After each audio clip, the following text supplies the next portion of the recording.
पूजनी बाबा जी, पूजनी माता जी, भगवान भोलेनाथ के चरणों में मेरा कोटि कोटि प्रणाम। मैं सौरभ रमन तंत्र लेवल 6 आप सभी का स्वागत करता हूँ। देखिए, इस बार की जो पूर्णिमा थी वो मेरे लिए बहुत ही खास रही थी, क्योंकि इस बार की पूर्णिमा में मेरा चयन तंत्र लेवल 6 में हो गया है।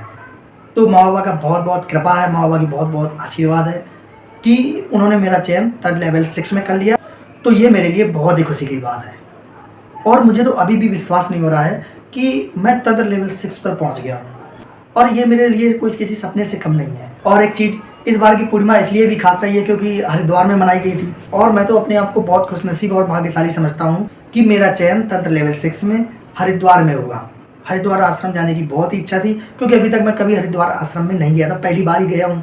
और माँ बाबा की मूर्ति वहाँ स्थापित हुई थी, तो बहुत इच्छा हो रही थी कि एक बार सामने से देखूँ कि माँ बाबा की जो प्रतिमा है वो कैसी है। तो माँ बाबा की कृपा से इस बार मुझे ये सौभाग्य प्राप्त हुआ कि वहीं पर पूर्णिमा मनाई गई, जिससे कि मैं माँ बाबा के साक्षात दर्शन कर पाया। और एक चीज़ बता दूं, इस बार जो हरिद्वार आश्रम में पूर्णिमा मनाई गई थी, बहुत मज़ा आया, बहुत ज़्यादा मज़ा आया। और इतना मज़े से पूर्णिमा मनाई गई, इतने सारे भक्त इकट्ठा हुए थे कि जैसे ही भक्त निकलते थे पूरा जो गली है ना एकदम पीली पीली दिखने लगती थी। इतना अद्भुत नज़ारा था, देखते ही बनता था। और दरबार के आसपास इतनी बढ़िया से साज सजावट थी, इतनी बढ़िया से व्यवस्था थी कि बहुत ही मज़ा आया। और इस बार की पूर्णिमा में गुरुजी ने ध्यान कैसे किया जाता है या ध्यान कैसे करें, पूरा हर एक चीज़ से समझाया, हर एक चीज़ सिखाई, तो बहुत ही अच्छा लगा और बहुत ही आनंद आया। मतलब ये 2 दिन कैसे निकल गए मुझे पता ही नहीं चला। और एक अनुभव आप लोगों को बताता हूँ कि जब हम लोग वहाँ से हरिद्वार आश्रम से अपने पूरा कार्यक्रम खत्म होने के बाद निकले थे, अपनी ट्रेन में बैठे थे, तो ट्रेन में कुछ और भी ग्रुप होंगे जो अपना पूर्णिमा के लिए हरिद्वार आश्रम गए होंगे। तो पहले तो वो हमारे साथ ही बैठे थे, हमारे ही डिब्बे में बैठे थे, तो उनको देख के ऐसा लग रहा था कि अरे कितनी मायूसी है, कितना एकदम चेहरे से रोना जैसा लग रहा था उनके चेहरे से। तो मुझे क्या पता कि ये लोग भी दीक्षा लेके आए हैं या कहीं से दीक्षा ली है इन्होंने, कहाँ जा रहे हैं, पर उनके पहनावे से या उनसे लग रहा था कि हाँ ये पूरा ग्रुप है, कहीं से दीक्षा लेके आए हैं। तो उनमें से एक जो व्यक्ति था वो भी मेरी सीट पे ही बैठा था, क्योंकि मेरी आरएसी सीट थी। तो आरएसी सीट में आधी आधी सीट बांटनी होती है, शेयर करनी होती है, तो मेरी सीट पे बैठा था।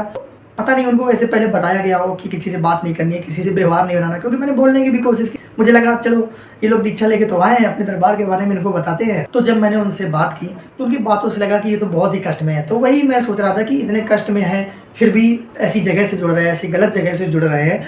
तो मुझे भी पता है कि अगर वो दीक्षा लेने गए हैं तो वहाँ पे जो भी उनके प्रवचन हुए होंगे तो उनको अच्छे से पूरा समझाया गया होगा, अच्छे से उनके अंदर उनका ब्रेन वॉश किया गया होगा कि ऐसा करो ऐसा करो, क्योंकि वो लोग एक समूह में थे और उनमें भी एक कोई हेड था जो उनको लेके जा रहा था, उनका नाश्ता पानी करा रहा था। तो मुझे ऐसा लगा कि कुछ ना कुछ लालच देके या किसी न किसी तरीके से उनको लाया गया है और उनको इस दरबार से जहाँ पे भी वो गए होंगे वहाँ से जोड़ा गया है और वहाँ से उनको दीक्षा दिलवाई गई है, ऐसा मुझे लग रहा था। क्योंकि वही एक जो मेन व्यक्ति थे वो उनके खाने पीने का इंतजाम करना, हर एक चीज़ देखना, उन्होंने टिकट हर एक चीज़ बांटी वहीं पे कि ये तुम्हारा रिजर्वेशन का टिकट है।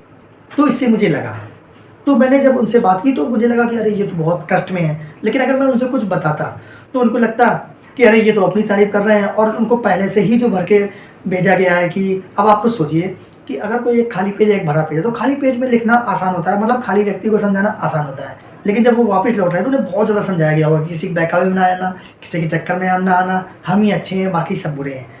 तो उनको कहाँ ये बातें समझ में आती। लेकिन मैंने भी अपना काम कर दिया था। रात में जब वो यूट्यूब चला रहे थे तो मैंने भी कहा कि मुझे भी, मेरी बैटरी नहीं है मेरे मोबाइल में, थोड़ा सा 1 मिनट के लिए मुझे भी दे दीजिए। मैंने यूट्यूब खोला, अपने दरबार का चैनल सर्च कराया, सब्सक्राइब कर दिया और माँ बाबा से प्रार्थना कर दी कि माँ बाबा मैंने तो अपना काम कर दिया है, अब आपकी बारी है, अब आप जानना। कभी न कभी उनके स्क्रीन पे वो वीडियो आएगा, वो लोग देखेंगे तो शायद वो लोग भी दरबार से जुड़ जाएँ और उनके जो कष्ट थे उनसे उनकी मुक्ति मिल जाए। तो मुझे ऐसा लगा कि बताइए, आदमी इतना परेशान भी रहता है, कष्ट में भी रहता है, रोग भी होते हैं, फिर भी ऐसी जगहों से जुड़ जाता है, ऐसी जगह से दीक्षा भी ले लेता है जहाँ से उसको कोई फ़ायदा नहीं हो रहा है।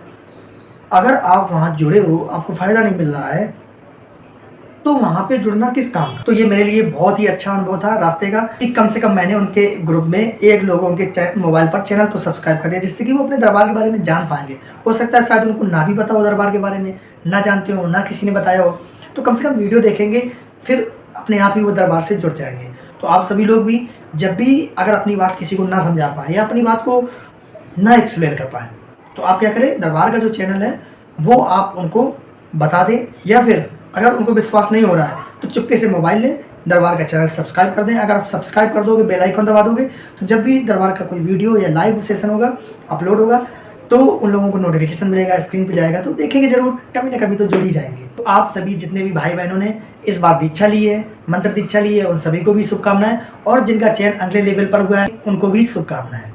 हम लोग मिलते हैं अगले वीडियो में। हरि हर।